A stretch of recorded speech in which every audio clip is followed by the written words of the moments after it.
Berger. Good to see you again. Yes, sir. Don't even look at me, sir. I'm not here. You know how long he's been doing this? How long? 14 years. 31. 31 years. 31 years he formed his company. Yes? Right? Yes, sir. And just, if you get a multi-year, sir, of LPDs, could I have one too, please? Or just an F-35? Give me something, sir. For God's sake. If you don't know Jim and you're interested in finding out about him, you probably go through this sequence like most of the rest of us from Facebook, where there's nothing, LinkedIn, a little bit, Google, the hair. Yes, sir. The hair. You look at the Potomac Officers Club picture of him, and it goes like vertical. His hair goes like vertical. Yes, sir. I used to have hair, but not like that. Yes, sir. Then you keep reading. No, you can't talk right now. Sorry, then sir. you keep reading, and his education, I'm going somewhere with this, but a master's degree in international relations, a JD from George Washington, and an LL, right? Or what do you call it? The doctorate degree in law. They call it stupid enough not to go out to work, sir. I think it's called an LLM, and it's in government procurement. Why do I bring all that up? For the love of God, Jim, please help us fix acquisitions. Like, you have to help us fix the whole process, okay? I'm on it, sir. Thank you.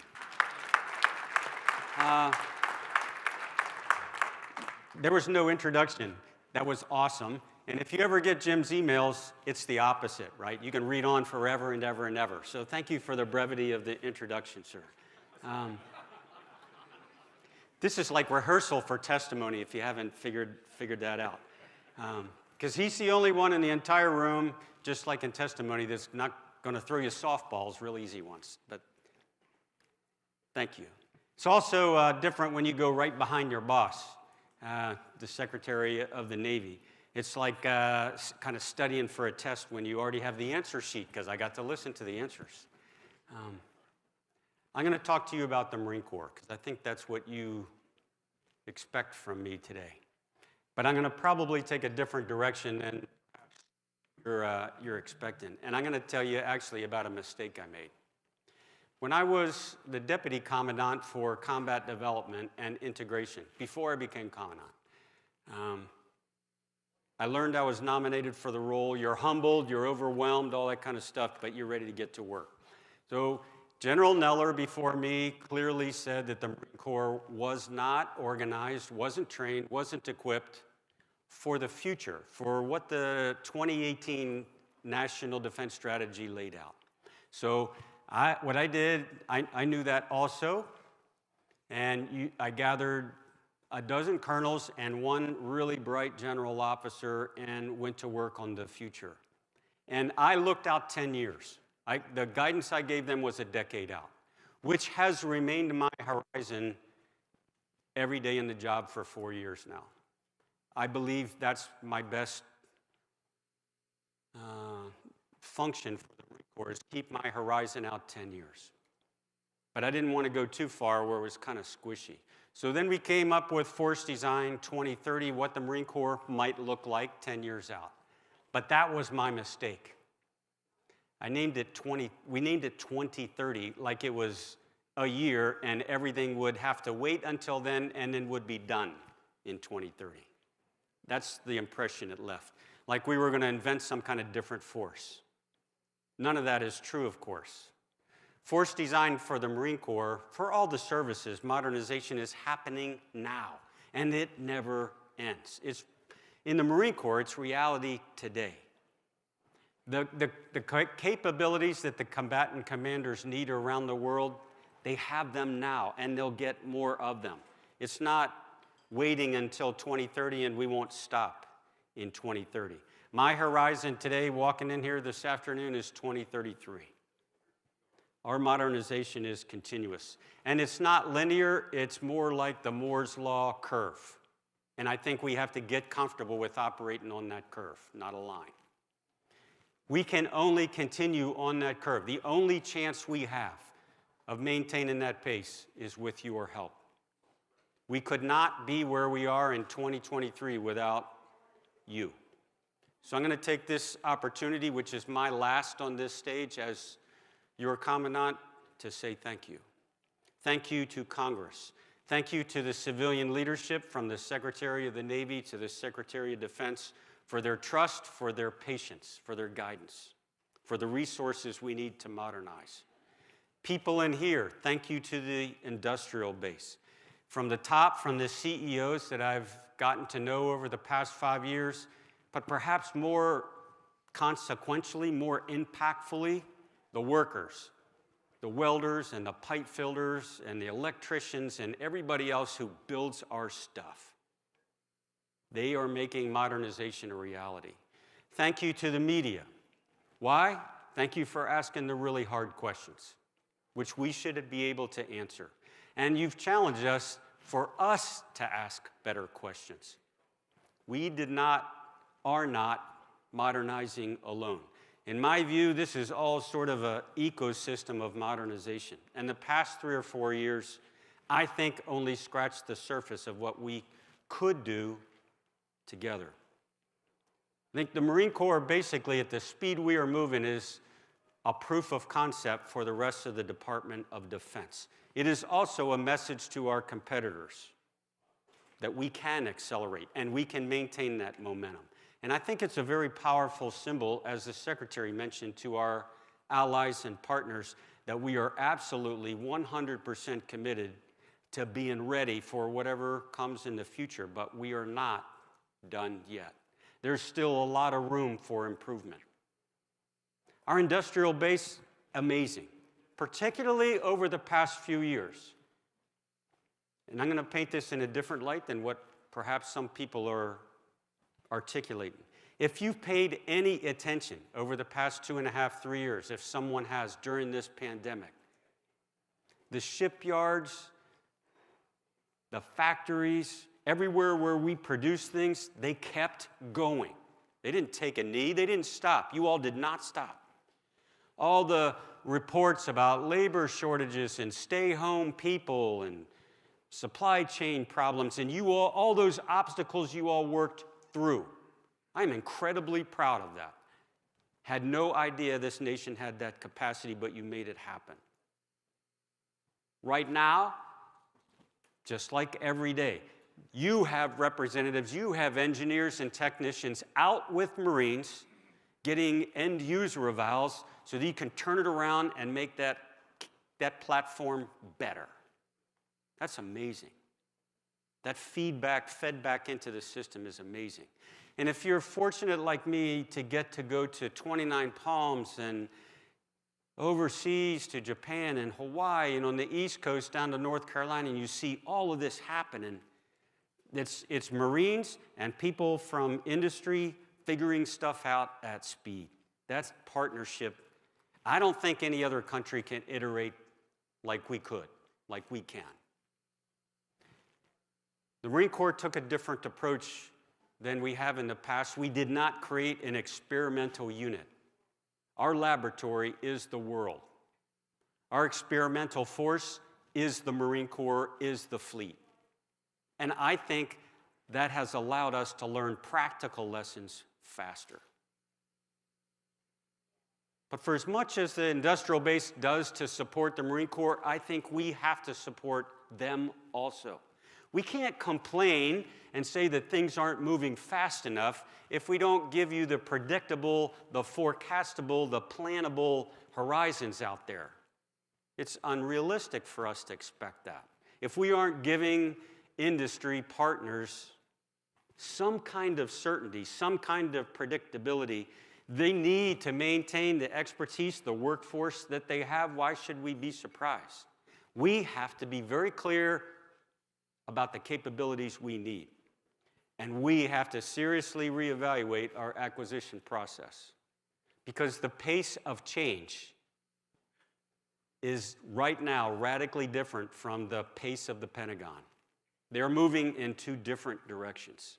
In fact, I think the pace of accelerating change in the world and technology actually, in reflection, makes us look like we're maybe moving slower. In some cases, you know them better than I do. The lead time it takes us to develop a requirement, refine it, formalize it, get it signed off on, get it through the whole process to where something is in the hands of a Marine, it's already obsolete. We cannot continue that. And it's not anyone's fault except for our own. Now, in all fairness, I think the last few years, rapid acquisition has become popular, and it is very helpful.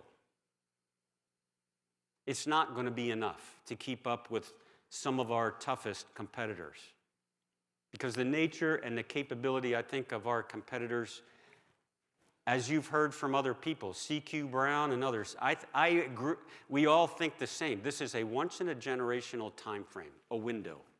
And the progress that we make right now, you and me, shapes the future for decades to come. This partnership and modernization, awesome. But to be good partners, I think we, wearing the uniform, we in the Defense Department owe it to the Defense Industrial Base and to the service members who are going to employ all this stuff, a little bit of self-reflection. Now, all that said, I'm a glass half full person. I think the future is bright. Why? Because everyone agrees that we got to modernize faster. Everyone agrees that our acquisition process is insufficient to keep pace. Everyone agrees that it's time for a change. So if we all agree, I'm optimist. But I think part of the problem is, like John Keynes said years ago, that it's not so much grabbing a hold or grasping a new idea. That's not actually the biggest challenge. The biggest challenge is letting go of the old. We've got to let go of some things that were once critical, but today they don't have the same impact on the battlefield. We've got to let go of some assumptions in favor of those backed by what we see in our experts and our wargaming and Marines. We've got to let go of things that were good ideas at one time, but somebody else now has a better idea. And we've got to let go of the way we acquire and maintain our most capable weapon system, the Marine. And for anyone who's afraid of letting go, here's how I would tell you Marines approach it, and a great reflection of that. Re-enlistments, retention in the Marine Corps, sky high. Why? Because they see the change, they are part of the change, and they are moving. I cannot keep up with them, which is the right place to be. They're excited about where the Marine Corps is headed, and they are part of the solution. And they have a real say in the way the future looks. If I think we, collectively, the hardest kind of heads in the bunch, if we can just let go and embrace this challenge, this speed, I think the future is really, really bright. Not just for the services, not just for the Department of Defense, but for the industrial base also.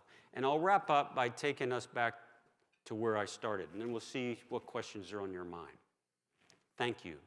Thank you for everything that you do for your Marines.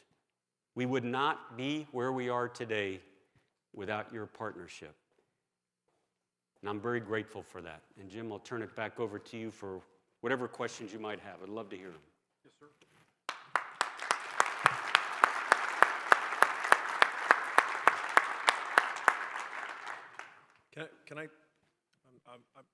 I've got to tell my wife about that introduction. That was just fantastic, sir.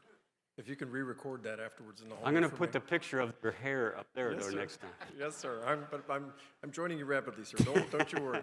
It's true, though. It's all true. Thank you, sir. 31 years. Yes, sir. 31 years. Yes, sir. Just a silly question. So, as you guys go forward into 2024 request, what are the handful of things you're proudest of in there in terms of the new missions that you're taking on with the Marine Littoral Regiments, right? Number one. And then separate at some point in time during the Q&A, those handful of things that just didn't make the chop, that might be, unfunded priority list type issues, those would be incredible to also know. Most proud of is not a thing, I would say. The most proud of, The challenge for a leader is setting the tone in the organization. You set it for yours, and the organization responds. The most thing I'm proud of is unleashing and then harnessing all of the energy, all of the innovation, all of the creativity of Marines, and just watching them go. And us struggling to keep up with them. Why? Because they will figure things out faster than we can in Washington, D.C., if we just listen. I'm incredibly impressed by everything from the shift from a counterinsurgency, predominantly land force, to a maritime, naval centerpiece for the team that's forward all the time. And I'm impressed, I'm proud of the way that we have described how you can operate forward all the time, inside the range of an adversary, and win. And sometimes that's lethality, and sometimes it's just the ability to sense what's in front of you and make sense of it and prevent them from doing the same against us. I'm proud of all of that speed. Because it was always there, it always has been. We just, I think, throttled it.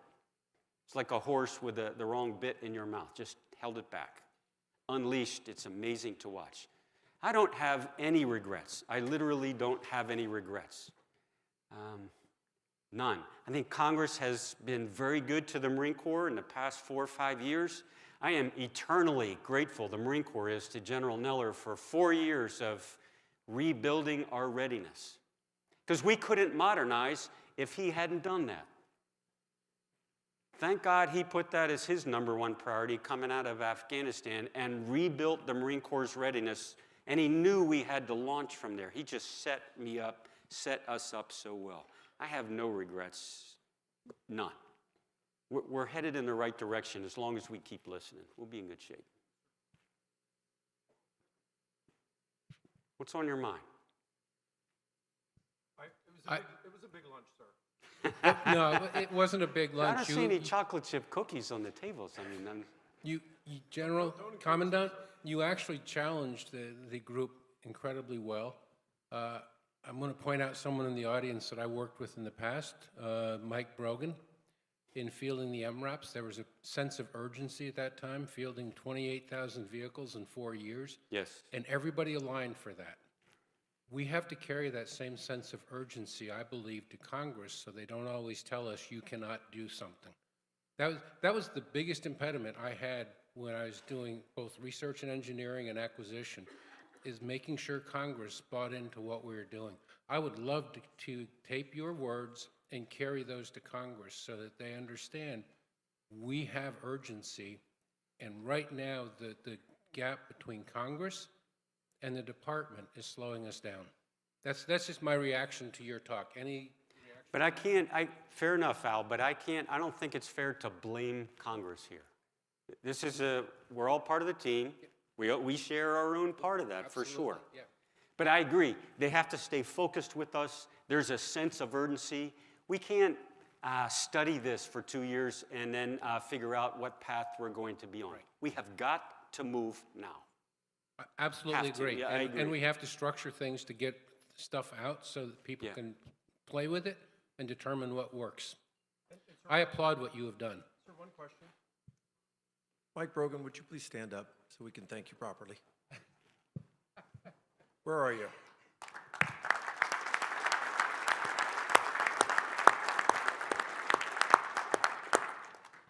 One of yours, sir. Okay, thank you. Hi, sir. Modernization and rotary wing. Now that the last H-1s rolled off the production line and its impressive history and MV-22s Yeah. are being implemented, where do you see the next steps along the way for the Corps' rotary wing ambitions? Probably 2 or 3 things. First, right now we're in great shape because my predecessors, as you highlighted, put so much effort into H-1s, MV-22s. We have an incredible aviation capability today. Now we have to move into as the other services are, some combination of manned and unmanned that allows us more capacity, more speed, more endurance than we can with 100% manned. Right now, our rotary wing fleet is 100% manned. Why does that frustrate me? Because I was in Afghanistan for 12 months as a division commander with 2 unmanned helicopters that delivered us logistics, and 10 years later, we're still in the same. So in some cases, we've had the ability, and we haven't acted on it. We haven't moved it forward. I think the tilt rotor technology right now, I think it's latent. I think the MV-22 was way before its time. I was amazed 10 years ago that commercial industry didn't pick up on that and run with it. But okay, they didn't. I think it's a hybrid, in other words, of manned and unmanned, more tilt rotor, so that we can operate more 24/7. It is about preserving, it's about force protection and humans, but it's also about the pace at which you can operate if you have unmanned and manned. You can go much faster, much harder. Where does that lead us? I don't know. Last part I will say. Here's the magnificent part of Marines. They are dropping sono buoys. They are hunting submarines. They're doing anti-ship things out of helicopters that we had bought for land. But they're adapting. This is what Marines do, adapt and overcome. So they're working now with the ASW community to how can we augment you? It's just using tools we have, but in a different way. Thank you. Sir. Johnny Angevine, retired Army guy, so my perspective is coming from the Army perspective. Yeah. In your opening remarks, you had referenced the quality of the Marines and their ability to innovate. Right. Recognizing that you've been working on a lot of force design issues during your tenure, to me, I immediately harkened back. I jumped the ladder of inference, and I went to General of the Army's purging that where he, in World War I, advocated the spirit of the bayonet. And of course, the machine gun met the bayonet, and there was a lot of change that occurred immediately after that. Yes. Great soldiers with bayonets, but there's technology overrides. Yeah. My question is how does that force design that you envision for the future Marine Corps settle with an Army guy now, with reducing the footprint of tanks, removing the sniper, and I'm just trying to reconcile what you see that I don't see. You have sons. Do you have kids? Yes, I do. Are they in the military? They support the military. Okay. I have 2 that are Marines. I don't want them in a tank. I see what's happening in Ukraine. You could see it before then. The loitering munitions, top-down attack combined with mines make it a really, there's a place for tanks, but not in the Marine Corps. We'll have the ability to scout. We'll have the ability to take people out at distance. But the days of creeping forward in a ghillie suit to take out one person at 600 yards with your M40, those are gone. Why? Because we have much better optics, much better weapons, so that now 20 Marines can take that same shot at greater distances.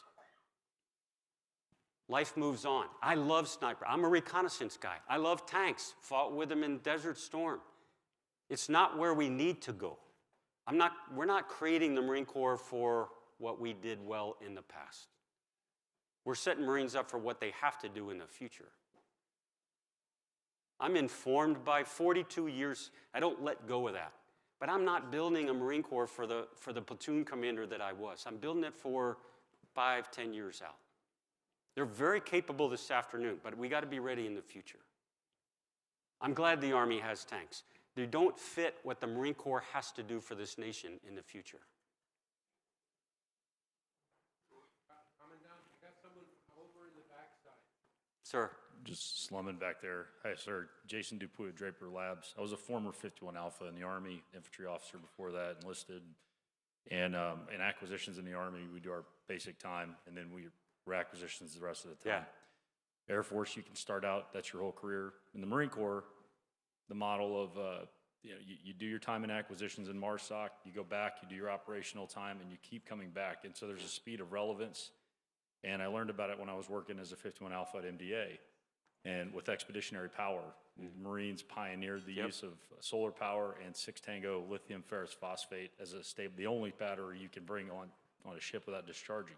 Yeah. So you made the comment about acquisitions. I mean, how do you look at your acquisition corps and your acquisition leaders, and how do you see a bigger bang in delivery and moving things along, or is it about the same? What's your assessment, and is there an application across the board that you saw that the Marines use? And thank you, sir, for your service. To be clear, I think the people in acquisitions across the board are proficient, are professional, are competent. Now, it's not them.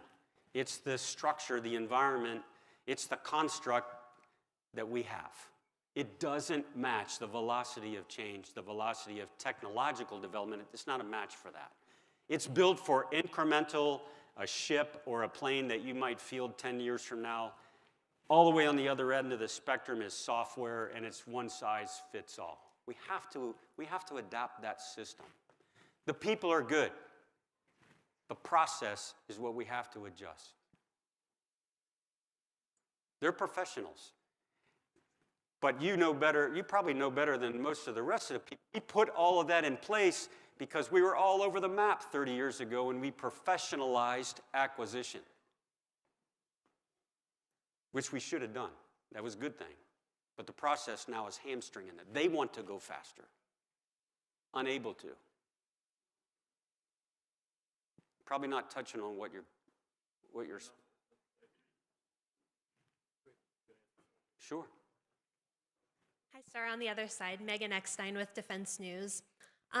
In the budget rollout earlier this week, it looked like there was an acceleration and an increase of Force Design 2030 funding. And I just wondered if you could outline some of the ways where that spending is accelerating, and kind of if you had to really forcefully push for that, or did the modernization just kind of take on a life of its own and kind of get some momentum behind it?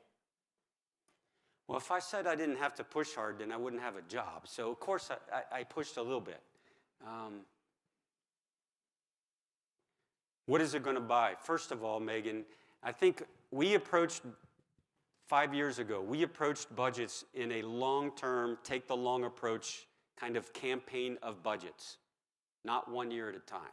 So if you look back, and you have the history here, but if you look at the last 4 or 5 years, very logical progression where we're going. Every single one tied to the one before it. What will it buy this year in 24? It will accelerate, it will move faster in everything from anti-ship capability to sensing capability to UAVs to the processing of all that information and intelligence that we're going to collect. It also, of course, fields the systems, the major defense acquisition programs that we already have, the 53K, the F-35s. It moves them along as fast as we can. So in some cases, it's an accelerant, and you'll see on our unfunded list, those are not things that aren't in our budget. They're things that make us move faster. So I think none of them will surprise you. None of them will surprise you, except for one, not in our budget, but we have to have a discussion on amphib ships, and I know it came up earlier today, which I'm happy to talk about if you'd like to. But that's probably the toughest issue right now that we have, that I'm involved in anyway. The rest is moving quickly. Sir, Bill Conley, I'm back over here on your stage left, right underneath Al. Sir. So I'm the Chief Technology Officer at Mercury Systems, former Pentagon guy on the OSD side. So TSMC was founded in about 1988, and we tend to think about deterrence through the lens of the economic impact. China called for reunification of Taiwan in 1979, predating it by nearly a decade. With all the change you've driven in the Marine Corps, what are you the most excited about that you think is going to have the biggest deterrence effect on China? Changing the dynamics. I think when two large powers, US, PRC, they're not going to confront each other, I don't believe, symmetrically. So both sides are going to look for not a head-on-head, but an asymmetric approach. So enter the last 2 weeks, for example. Last 2 weeks, you have 3 ships full of 2,500 Marines in the Philippine Sea working with the Japanese, doing training that used to be done in California, but now the Japanese want to do it there. And at the same time, 3 more amphibious ships in Thailand, offshore, working with 30 countries in the Pacific, 2,500 more Marines. All of that is an asymmetric, in my view, asymmetric approach. Because if you believe what Dr. Hicks says about, we want them to wake up every day and think, not today. Okay, so if you woke up and you saw 6 amphibious warships with 5,000 Marines and F-35s and MV-22s and everything else that they're capable, and they're tied in with all those countries, that's a pretty good reason to say not today. So for my approach, deterrence, asymmetric deterrence. Have a posture that makes it really difficult for them to get out of the starting blocks without us responding very quickly. Sounds good. Yeah. Sir. Hi, Eric Patton from Hey, Ares Eric. Technology. Going back a little ways in the ACV program, you guys had been looking at tracked versions Yeah. and moved on to what was the 1.1, now is the ACV. Right. You're buying more of them. You're also deploying different platforms on things like JLTV, missile systems, all that. Yeah. Given all that, are there any areas that you see holes in the capability that will require a new ground vehicle in the future for the Marine Corps? Yes. Logistics, I would say at the top of our list. Partly because convoys, human beings on treacherous roads, why would you do that if you could do it unmanned? But partly again to the tempo. If you have, let's say 60, 70% of our sustainment vehicles were unmanned, imagine the tempo you can keep. We can't imagine it right now because we don't have it. So it's not just saving lives, although that's center stage. The rest, maintaining tempo so that you can outcycle an adversary. I think the groundbreaking sort of approach, you mentioned it, to anti-ship missiles, where you lop off the top of a JLTV, mount a TEL on top of it, marry it up with a radar system, and now you can do sea control, you can do sea denial. This is brilliant, and it's autonomous. So I think the possibilities are unlimited. But in vehicles, I would say heavy unmanned, and expand on things like rogue nemesis that allow you to use a combination of manned and unmanned to cover a lot more territory at a lot higher pace than you could before. Okay. Thank you. And no more gas engines, by the way. Okay. Not really, but internal combustion engines, you got to repair them, you got to fuel them. Sir. Yeah.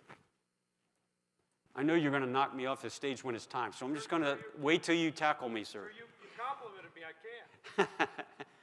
Sir, excellent presentation. George Nicholson from the Global Special Operations Forces Foundation. I was at the luncheon yesterday. I remember in 1997, I was at the National Press Club, and the Commandant, General Krulak, got up and he said, the future is not going to be Desert Storm. And he gave the story of the Teutoburg Forest in Various. And, how, yes. and what happened to Various. And I think at the Marine Corps Association last year, you talked the same thing. The question I've got is also, you mentioned yesterday about, will our adversaries learn what we depend upon? And you said, no more cell phones, no more Fitbits. Are we learning those lessons, or is the concern of our adversaries are going to learn what we did or what the Ukrainians did, and they're going to apply that against us in the future? I think, yes, we're learning them. But we should never be comfortable that we've scooped up everything that we can learn. Because the one thing we don't pay close enough attention, the one question we don't ask might come around to bite us in the backside later on. My focus right now, our focus on Ukraine, is not getting them 155 shells. My focus is just what you said. What are we learning? Or what do we need to take on board? How do we need to adapt? Not that that's the conflict that happens around the world, but are we learning from it fast enough? And this is hard secondhand, but we can still do this. I worry that we're going to miss something in that lessons learned, and it'll come around and hunt down us. But I think I think we're okay. So far, we are okay. You know what the obstacle is, Stuart? You know this already. The obstacle is our hubris. The obstacle is our past. We want to learn a lesson that we want to learn instead of forget about all my history. Just what am I seeing and what does it mean? Okay, that's really hard to put away that bias off to the side. I think that's the thing that gets in our way.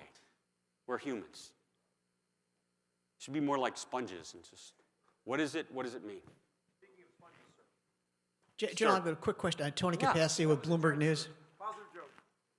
What coordination or discussions are you having with the Army about when to coordinate with their multi-domain task forces that are task force that's geared toward the Pacific? Yeah. I mean, deconflicting your regiments with their task force. What discussions going on right now about that? I think part of it is happening in the Pentagon, sir, and part of it happens, of course, in Hawaii at the Indo-PACOM level. At their level, it's Marines forward in a stand-in force sort of configuration. That's what the Marine littoral regiments are built to do. And then in depth, array the force back, if you're Admiral Aquilino, the way he describes it, build the defense in depth all the way back. So we're complementary, we're not in competition at all. But everything from the tactics to the doctrine to the capabilities, that discussion happens in the Pentagon. And I'm very comfortable that between Futures Command and our warfighting lab and combat development team in Quantico, they are literally tied together. So I don't think there's anything that one side's doing that the other side isn't aware of. How they're employed, Admiral Aquilino, or whoever the combatant commander is, yeah. Can I close on this note, sir? Sir. We're almost, we are out of time. Sir. But I know this is near and dear to your heart. Would you tell us about the Amphib challenge? Sure. And what your Corps needs from this? Yeah. We have to have 31 amphib ships. The law says that, but the reason the law says it is because it's an operational requirement. We can't do with anything less than that. And that assumes an availability, a readiness level 80%, which is the Navy's plan. It's not there. So even at the 31 we have right now, we are missing missions. We're missing the chance, like Turkey, when we have to help out a NATO partner and we don't have the right tool for the job. So my responsibility, by law, what's the requirement? Bare minimum, 31. Now, LSDs, getting old, need to be replaced. We have the replacement. It's the Flight 2. I was part of that discussion 7, 8, 9 years ago when it was decided not to do a clean sheet build, but to do a derivative off of the LPD hull form, reduce the cost. All of that happened. This is the right plan. What I can't do as a commandant and say is, I'm fine with getting rid of these 3 older ships and not building anything, not allowing us, not giving the president, the secretary, the tools to move Marines to have them in place. I can't agree to that. They are affordable. The LPD-17, $2 billion ship. That's what it costs. The first 2 Flight 2s, 28 and 29, were 1.66. The last one we built, Huntington Ingalls built, 1.62. So I use base dollars. That's the most apples to apples comparison. So I look at 2 to 1.6. I don't see a price increase there. You could say it's more expensive today. Well, yeah, so is a gallon of milk, right, than last year. I got that. But in base dollars, I think industry is driving that price down because you all know you manufacture anything new. There's a learning curve, right, a cost curve. They are right on the curve where they're driving down costs now. If you stop it and restart it, you and I, everybody in this room knows what's going to happen. And lastly, I would say I'm exactly where the CNO and the SecNav are. Buy bunches of them. Don't buy them one at a time. All of us are in agreement. That's the best use of the taxpayers' money. Block buy.